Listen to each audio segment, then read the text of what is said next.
জাতীয় সংসদ নির্বাচন সামনে রেখে উত্তপ্ত হয়ে উঠছে বাংলাদেশের রাজনীতি।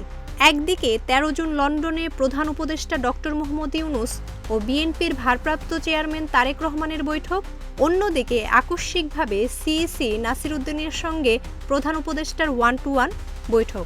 সব মিলিয়ে যেন শুরু হয়ে গেছে সময় ধরে স্থির হওয়া নির্বাচনের ঘড়ির কাঁটা।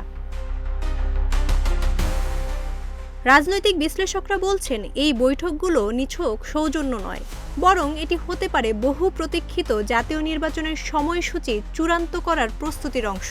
কূটনৈতিক ও প্রশাসনিক স্তরে চলছে হিসাব নিকাশ, আর জনগণ তাকিয়ে আছে একটি নিরপেক্ষ, গ্রহণযোগ্য নির্বাচনের দিকেই।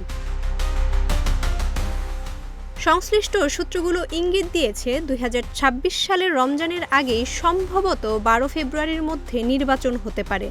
নির্বাচনী সামগ্রী কেনা থেকে শুরু করে ভোটার তালিকা হালনাগাদ সব প্রক্রিয়া আগেই প্রায় সম্পূর্ণ। এমন অবস্থায় নির্বাচনের রোডম্যাপ ঘোষণার ক্ষণ গণনা শুরু হয়ে গেছে। এদিকে বিএনপির সালাউদ্দিন আহমেদের প্রশ্ন, যদি প্রধান উপদেষ্টা ও সিইসির বৈঠকে এত গুরুত্বপূর্ণ আলোচনা হয়, তাহলে তা নিয়ে এত গোপনীয়তা কেন?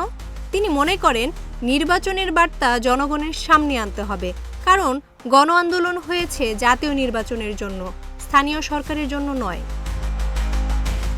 রাজনৈতিক বিশ্লেষকরা বলছেন, একটার পর একটা বৈঠক, গোপন বৈঠক, যৌথ বিবৃতি আর ধোঁয়াশার শেষ দেখতে চাইছে রাজনৈতিক দলগুলো।